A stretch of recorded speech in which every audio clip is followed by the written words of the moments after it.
violence. The use of force to cause destruction, injury, and death to those on the receiving end. When violence is met with an opposing violent force, a fight ensues. Humanity has been fighting since its inception. As humanity evolved, so did combat. As time went on, organized systems and traditions were developed to create new and distinct styles of combat.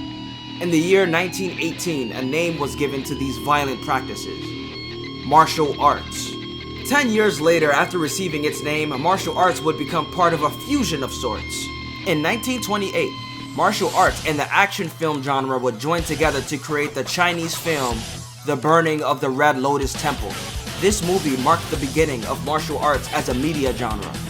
Eventually, the martial arts genre would expand beyond being limited to just films.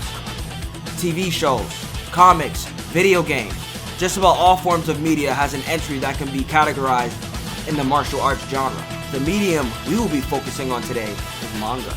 In this video, I will be talking about one of the most popular, in-depth, highly detailed, captivating, brutal, and most disgusting fucking manga I have the pleasure of being a fan of. Today, we talk about Baki the Grappler.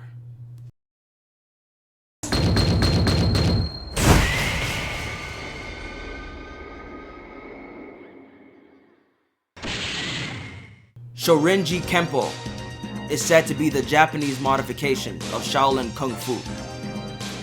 There was a certain practitioner of this martial art that I will be focusing on.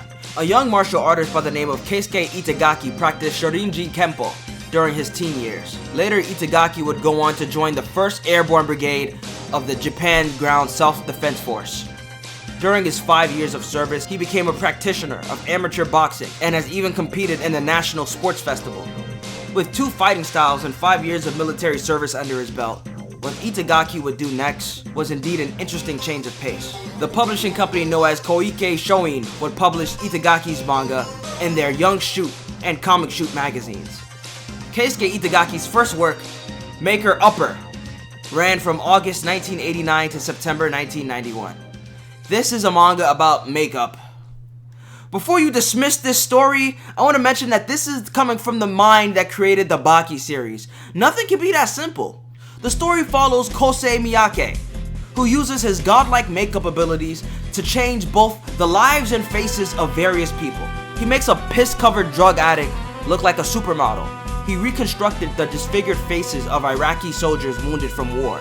Made a skeleton husk of an old lady on her deathbed look like a regular old lady. He even made a Buddha statue look like Buddha himself in the fucking flesh.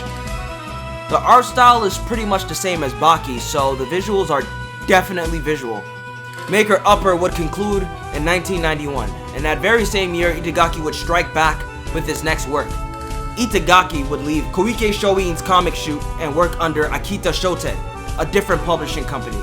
In 1991, Akita Shoten's shonen magazine, Weekly Shonen Champion, would publish Itagaki's newest work, Baki the Grappler. Baki Hanma is both a high school student and a martial artist. After training in the art of karate for a month, he enters a tournament and defeats every single one of his opponents. An official karate tournament is mere child's play for a martial artist of Baki's caliber.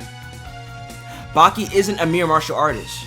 He's a fighter that has not only fought martial arts matches, but battles with his life on the line. He's a warrior.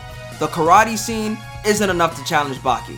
However, the martial arts underworld is a different story. Baki enters a secret underground arena where he participates in no-holds-barred fights against some of the most skillful and deadliest martial artists. Some fighters are stranglers, flesh biters, ball busters even. Unlucky opponents end up matching up against a certain fighter that happens to be a practitioner of a deadly technique that consists of ripping out and severing the nerves and muscle tendons of his opponents. Why is a teenager like Baki fighting against these elite warriors in the martial arts underworld? What is it that motivates him to fight these hellish battles? The truth is, Baki has been training for the majority of his life. By the age of 13, he was already fighting some of the most deadliest opponents and animals of the world. He fights to get stronger. He doesn't seek strength for the sake of strength, but to fulfill the very purpose of his existence. Baki wishes to defeat the strongest creature on the planet, his father, Yujiro Hanma.